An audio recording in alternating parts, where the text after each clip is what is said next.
Hi hello friends. இன்னைக்கு நம்ம என்ன பார்க்க போகிறோன்னா, டிங்கும் நாங்களாம் சேர்ந்து இன்னைக்கு ஒரு கோவிலுக்கு போனோம். அந்த கோவில் பற்றி தான் பார்க்க போகிறோம். என்னைக்கு இது நடந்ததுன்னா, ராமர் கோயில் ஓப்பன் பண்ணாங்க அன்னைக்கு தான். அந்த ராமர் கோவிலுக்காக தான் நாங்களும் போயிருந்தோம். அதுவும் அயோத்தியாவில் தான் இருக்குது. அந்த அயோத்தி எங்கே இருக்குன்னு பார்க்கலாம் வாங்க.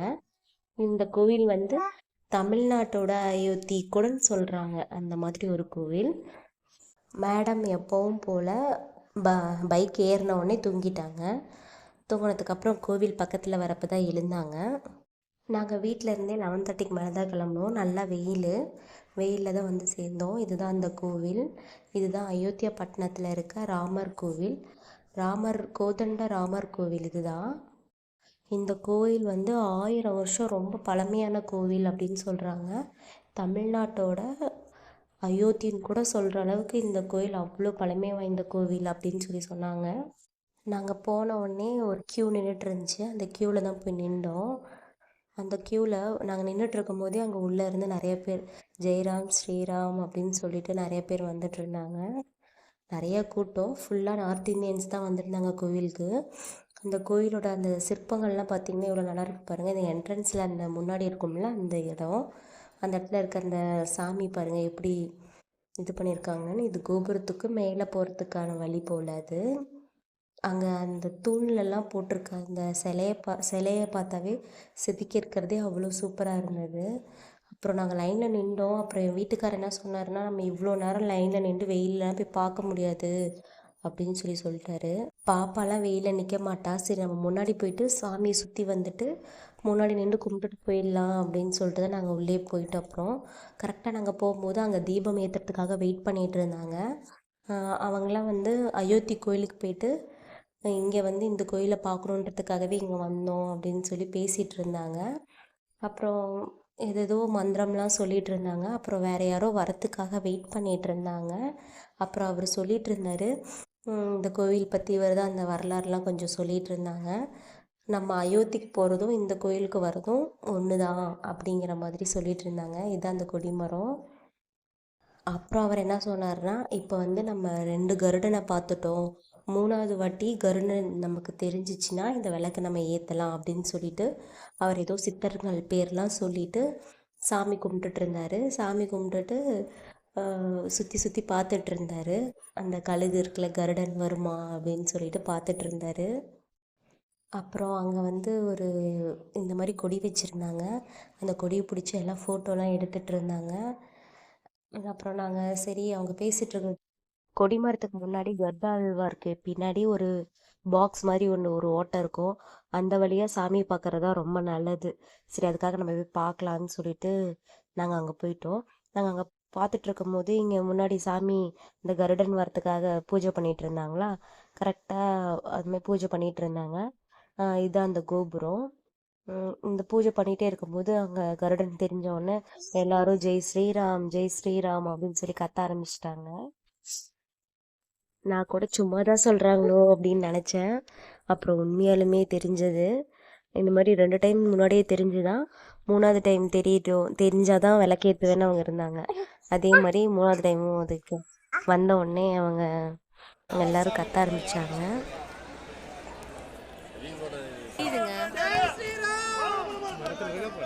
பறக்குதுங்க, அங்க பறக்க தெரியுதா இல்லையா?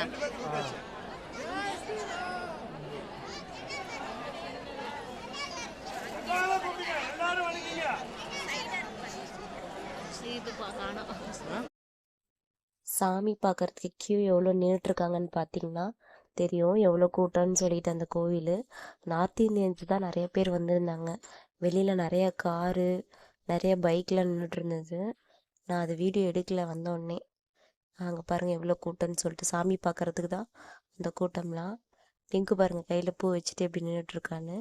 அப்புறம் அங்கே இருக்க ஒவ்வொரு சாமியாக போய் கும்பிட ஆரம்பிச்சிட்டோம். அந்த சாமியை சுற்றி நரசிம்மர், அப்புறம் வராகி அம்மன், அப்புறம் துளசி மடம்னு சொல்லிட்டு பெரிய துளசி மடம் வச்சுருந்தாங்க. இது வந்து வராகி அம்மன். அப்புறம் பூதேவி பெருமாள் சொன்னார்ல, அந்த பெரிய துளசி மடம் இதுதான். அப்படியே அந்த துளசி மடத்தில் சுற்றிட்டு அப்புறம் சாமியை போய் ஒவ்வொரு சாமியை போய் பார்த்துட்டு வந்தோம். அப்புறமா தான் அங்கே அந்த லைவ் டெலிகாஸ்ட் பண்ணுற இடம் இருந்துச்சு. அப்புறம் நாங்கள் அங்கே போய் நின்று கொஞ்ச நேரம் பார்த்துட்டு இருந்தோம். இதோ இங்கே தான் அந்த லைவ் டெலிகாஸ்ட் பண்ணிட்டு இருந்தாங்க. ராமர் கோயில் ஓப்பன் பண்ணதை அப்புறம் எல்லாரும் பார்த்துட்டு இருந்தாங்க. அதோ உங்களுக்கும் தெரியும்னு நினைக்கிறேன். நாங்களுக்கும் ஒரு கொஞ்ச நேரம் நின்று பார்த்துட்டு இருந்தோம். அந்த கோவிலில் அந்த தூண் பார்த்தீங்களா, ஒவ்வொரு தூணும் ஒவ்வொரு மாதிரி அழகாக செதுக்கியிருந்தாங்க. அழகாக இருந்தது. ஃபுல்லாக கல்லில் தான் செஞ்சுருந்தாங்க. இந்த கோவிலில் வந்து ராமர், சீத்தை, அப்புறம் ஹனுமான் 3 பேரும் ஒரே இடத்துல ஒரே கருவறையில் இருக்க மாதிரி தான் இந்த கோவில் இருந்தது. எல்லா இடத்துலையும் தனியாக இருக்கும் ஹனுமன் வந்து. இந்த கோவிலில் மட்டும் 3 பேரும் ஒரே இடத்துல இருக்கிற மாதிரி இருந்தது இந்த கோவிலில். இது பார்த்தீங்கன்னா அந்த ஆழ்வார்கள்லாம் சொல்லுவாங்கள்ல, அவங்க அந்த அவங்களுக்காக தனியாக ஒரு இது வச்சுருந்தாங்க. அப்புறம் அங்கேருந்து பார்த்துட்டு இருந்தோம்.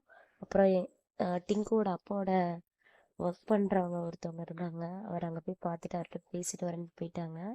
இது பார்த்தீங்கன்னா ஆஞ்சநேயர் தனியாக வெளியில் இருந்துச்சு. அப்புறம் அந்த ஆஞ்சநேயரை கும்பிட்டுட்டு நாங்கள் அப்படியே முன்னாடி வந்தோம்.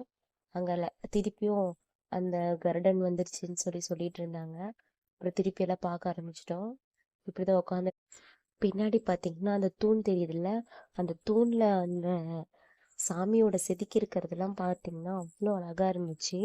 அப்புறம் இன்னொன்று என்னன்னா, அங்கே இருக்க தூணை வந்து நம்ம தட்டினோம்னா ஒவ்வொரு இதுலேயும் ஒவ்வொரு இன்ஸ்ட்ருமெண்ட் சவுண்டு கேட்குமாமா.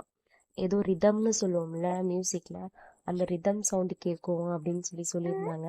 நானே அதை ட்ரை பண்ணல. நெக்ஸ்ட் டைம் போகிறப்ப கண்டிப்பாக பண்ணி பார்க்குறேன். நீங்களும் கண்டிப்பாக அந்த கோயிலுக்கு போய் பாருங்கள். அப்புறம் அந்த தூண்லாம் ரொம்ப அழகாக செதுக்கியிருந்தாங்க. நான் அதெல்லாம் எடுக்கிறதுக்கு எனக்கு டைமும் இல்லை, அங்கே கூட்டமாக இருந்தது, அதனால தான் எடுக்க முடியல. நெக்ஸ்ட் டைம் வந்து நான் ஃப்ரீயாக இருக்கும் போது அந்த கோயிலுக்கு போயிட்டு உங்களுக்கு ஒவ்வொன்றும் நான் எடுத்து காட்டுறேன். பிங்கு வந்து அந்த அந்த குட்டி குட்டி சாமியை தொட்டு தொட்டு கும்பிட்டுட்டு இருந்தா. இப்பெல்லாம் சாமி கும்பிட்டுட்டு பொட்டு எடுத்து எல்லாத்துக்கும் வச்சு விட்டுட்டு இருந்தா. இந்த மாதிரி பண்ணா. இப்போ பாருங்க, அவங்க அப்பாவுக்கு வைப்பா. இதே மாதிரி தான் பண்ணிக்கிட்டே இருந்தா. அவளுக்கு இப்போ இது ஒன்று தெரிஞ்சிருச்சு, சாமி கும்பிட தெரியுது, இந்த மாதிரி பொட்டு வச்சுக்கணும் அப்படிங்கிறதெல்லாம் அவளுக்கு தெரிய ஆரம்பிச்சிருச்சு. அப்புறம் நாங்கள் சரி போதும்னு கிளம்பலான்னு கிளம்பும்போது எல்லாரும் கொடி பிடிச்சி நின்றுட்டு இருந்தாங்கன்னு சொன்னால. அப்புறம் என் ஹஸ்பண்டும் பாப்பாவும் நில்லுங்க, நான் உங்களை ஃபோட்டோ எடுக்கிறேன் அப்படின்னு சொல்லியிருந்தேன். அப்புறம் அதே மாதிரி அவங்களும் நின்றாங்க. அப்புறம் ஃபோட்டோ எடுத்தேன். அங்கே குட்டி பிள்ளைங்களாம் வந்தால் பிரசாதம் தரணும்னு சொல்லிட்டு பாப்பாக்காக எல்லாரும் பேரிச்சப்பழம் அந்த மாதிரிலாம் கொடுத்துக்கிட்டே இருந்தாங்க. அவளும் வாங்கி சாப்பிட்டுட்டு இருந்தா. சரி அப்புறம் கிளம்பலான்னு சொல்லிட்டு அந்த கோபுரத்துக்கு கீழே நாங்கள் வந்துட்டு இருக்கப்போ கிளம்புனோம். திருப்பியும் அந்த கருடன் தெரியுதுன்னு எல்லாம் கத்திட்டு இருந்தாங்க. சரி அதுக்கப்புறம் பார்த்துட்டு நாங்கள் அப்படியே கிளம்ப ஆரம்பிச்சிட்டோம். இந்த ஃபோட்டோ எடுத்தேன், இந்த மாதிரி தான் ஃபோட்டோ எடுத்தது நல்லா வந்திருக்குன்னு பார்த்தேன். வீட்டுக்கு வந்து பார்த்தா தான் தெரியுது, அங்கே கொஞ்சம் நிழல் விழுந்துட்டதுனால கொஞ்சம் நல்லா தெரியல. இப்போ பாருங்க, அந்த கருடன் தெரியும், நான் உங்களுக்கு மார்க் பண்ணி காமிச்சிருப்பேன். ஓகே ஃப்ரெண்ட்ஸ், இந்த மாதிரி நம்ம இன்னொரு வீடியோவில் பார்க்கலாம். பாய்.